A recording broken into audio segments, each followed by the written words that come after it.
Hi అండి, welcome to Priyanka all in one vlogs అండి. ఈరోజు వ్లాగ్ వచ్చేసి ఆడికీర్తిక స్పెషల్. మా అమ్మ వాళ్ళ కులదైవమైన సుబ్రాయల స్వామికి పొంగల్ పెట్టాలనుకుంటుంది. సో అలా రామ్మ నువ్వు కూడా అని పిలిచింది. సరే అని చెప్పి నేను మా పిల్లలు కలిసి బయలుదేరాము. సో ఇదండి ఈ చెట్టు కాడ మనం సుబ్రాయల దేవుడు పెట్టుకుంటాము. ఇదే పుట్ట అని కూడా అంటాము, పుట్టకాడ అని చెప్పేసి. మేము అన్నీ తీసుకొని ఇంటి దగ్గర నుంచి అన్నీ తెచ్చేసామండి. ఎందుకంటే ఈ చెట్టు కాడ అన్నీ దొరకాలని కష్టం కాబట్టి చూడండి ఎలా ఉందో. సో చుట్టూ కూడా మొత్తం చెట్లతోనే నిండిపోయి ఉంటుంది, మనకి నడవాలన్నా ఇబ్బంది. సో చిన్నప్పుడైతే అసలు ఇట్లా కూడా లేదండి, మొత్తం రాళ్ళు రప్పలతోనే ఉండేది. ఇప్పుడు ఒక 10 years అవుతుంది, మొత్తం నీట్గా కట్టి సిమెంట్తో కింద బండ అన్నీ కట్టి ఉన్నారండి. చుట్టూ కూడా వాటర్ కానీ సూపర్, అసలు చాలా బాగుంటుంది. వస్తే ఎప్పుడో ఒకసారి ఇట్లా విజిట్ చేస్తూ ఉండాలి. ఇయర్లీ వన్స్ మేము ఇక్కడ ఆది మాసంలో పెట్టుకుంటామండి. మూడో ఆదివారం కానీ ఎప్పుడైనా. మా మమ్మీకి ఏంటంటే అప్పుడు కుదరలేదు. సో ఆడికీర్తిక రోజు కూడా పెట్టుకుంటే మంచిది అన్నారు. సో అలా ఈసారి పెట్టేసుకున్నాం. ఆడికీర్తిక రోజు పొంగల్ పెట్టుకుంటున్నామండి. చూడండి కట్టలన్నీ కూడా ఆడే దొరికాయి. సో కట్టలన్నీ పెట్టుకొని పొయ్యి అయితే మంటేస్తున్నాము. ఈ లోపు అంతా క్లీన్ చేసుకుందాము అని చెప్పేసి దేవుడికి అంత నీట్గా కడిగి తుడిచి పసుపు కుంకుమ అన్నీ రెడీ చేసుకొని నీట్గా చేసేస్తున్నామండి. ఇంకా చూడండి ఎలా కడిగేసాము. ఇప్పుడు బొట్లన్నీ పెట్టుకొని పసుపు కుంకుమతో, ఆ సుబ్రాయల దేవుడు అంటేనే మనకి ఏదో ఒక స్పెషాలిటీ ఉంటుంది. సో ఆయన ఇంకో రూపమే సుబ్రహ్మణ్య స్వామిని కూడా అంటారు. సో చూడండి ఆ చెట్టు వచ్చేసి మనకి రావి చెట్టు అండి. రావి చెట్టు వేప చెట్టు రెండు కలిసినదనమాట. అక్కడే చూడండి పుట్ట అనేది ఈ మధ్య పుట్ట వెలిసిందంటండి. ఒక 1 year 2 years అవుతుందండి అక్కడ పుట్ట వెలిసి. కానీ ఈ చెట్టు మాత్రం చాలా ఓల్డ్ చెట్టు అండి. అది అక్కడే ఎప్పుడు నేను చిన్నగా ఉన్నప్పటి నుంచి కూడా ప్రతి సంవత్సరం పెట్టుకుంటారండి పొంగల్ అక్కడ. మేమైతే ఎప్పుడు మిస్ అవ్వలేదు. సో ఈసారి మాత్రం పిల్లలతో సహా వచ్చి పెట్టుకుంటున్నామండి.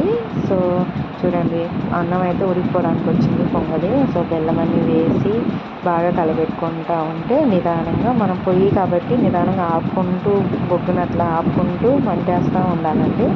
సో అంతా అయిపోగానే మనం రెడీ చేసేసుకోవాలండి. ఈ లోపు అక్కడంతా కూడా మేము తుడిచి బొట్లన్నీ పెట్టేసుకున్నాము దేవుడి కాడ.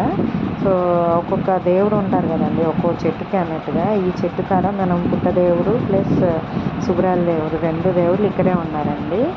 ఇంకా మనం ఇదే పోతే నాగులమ్మ గుడి కూడా వస్తుంది. ఇది ఎక్కడో కాదండి, మన వెంకటగిరిలోనే పెట్లూరు గ్రామం అండి మాది. మా డాడీ వాళ్ళది పెట్లూరే అండి, ఆయన పుట్టింది అక్కడే అన్నీ. సో ప్రతిసారి మేము హైదరాబాద్లో ఉన్నప్పుడు కూడా వచ్చి పెట్టుకొని వెళ్తామండి పొంగలి మాత్రం. ఆడి నెలలో ఎప్పుడూ మిస్ అవ్వలేదు. సో అలా ఈసారి కూడా వచ్చాము. కానీ మా డాడీ రాలేకపోయారు, ఇంట్లోనే ఉన్నారు. నేను మమ్మీ మాత్రం వచ్చాము. చూడండి అంత అయిపోయింది. ఇంకా దాంట్లో జీడిపప్పు యాలకులు అన్నీ వేసుకొని నెయ్యి అన్నీ పోసుకొని మనం ఎక్కడ గుడికి వెళ్ళినా పొంగల్ అనేది ఒక స్పెషల్ అండి. ఆ దేవుడికి అంత ఇష్టం అంట. సో మన అమ్మవారి గుడి కానివ్వండి ఎక్కడైనా ఆ పొంగల్ అనేది పాలతో పొంగిస్తాం కాబట్టి అంత స్పెషల్గా ఉంటుంది. కాబట్టి ఎప్పుడైనా ఎక్కడ ఏ గుడికి వెళ్ళినా మనం పొంగల్ పెట్టుకుంటామండి. ఇంకా నేనైతే ఇక్కడ పిండి దీపం పెట్టాను. పిండి దీపం పెట్టి టెంకాయ కొట్టుకుందామని నేను కూడా టెంకాయలు ఇచ్చానండి. సో చూడండి పొంగల్ నైవేద్యం పెట్టేసాము.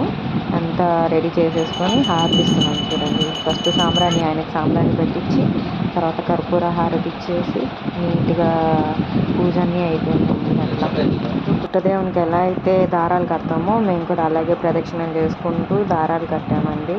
ఒక 5 ప్రదక్షిణలు చేస్తూ దారం కట్టి ఉండ చుట్టి వదిలేస్తాం కదండి, అలా ఉండ దారం అంతా కట్టేసి వదిలేసాం. అలాగే దారాలు కూడా పిల్లలకు కడతారండి. దానికి దారం తీసుకొని పసుపు కుంకుమ రాసి దాన్ని పిల్లలకు కడితే మంచిది అంటారు. అలా మేము కూడా దారాలన్నీ తీసుకున్నాము. సో అలా ఈరోజు నైవేద్యం అన్నీ పెట్టాము. ఇక్కడ చూడండి చిన్న పుట్ట వెలిసిందని చెప్పాను కదా, ఇదిగోండి ఇక్కడే పుట్ట ఎంత బాగుందంటే అంత మేము పాలన్నీ పోసి దానికి కూడా పూజించామండి. ఇంకా అక్కడి నుంచి మనం బయలుదేరేసాము. అంతా అయిపోయింది కాబట్టి చూడండి ఎలా ఉందో మొత్తము. ఇప్పుడు ఏంటంటే ఇంకో నైవేద్యం వచ్చి నాగులమ్మకి ఇచ్చాము. సుబ్రాయల దేవుడికి అయిపోయింది కాబట్టి కొంచెం ముందుకు వస్తే అక్కడే అండి, ఇదిగో నాగులమ్మ దేవత అండి. సో ఈమెకు కూడా మొత్తం అభిషేకం చేసి పసుపు కుంకుమ అన్నీ రాసి అన్నీ పెట్టామండి నైవేద్యం. అక్కడే పక్కనే పుట్టదేవుడు కూడా ఉన్నారు. సో పుట్టకు కూడా అలాగే పసుపు కుంకుమ వేసి నైవేద్యం పెట్టామండి. సో అక్కడి నుంచి ఇంకా పల్లెటూరు అంటాం కదండి, ఇవన్నీ చాలా పద్ధతులు ఉంటాయండి. మనం సిటీలో ఉన్నా కూడా ఇట్లా అన్నీ మానవద్దు. సో ఈ వీడియో కానీ మీకు నచ్చినట్టయితే ప్లీజ్ లైక్ అండ్ షేర్ అండి. సబ్స్క్రైబ్ చేసుకోవడం మర్చిపోకండి. Thanks for watching.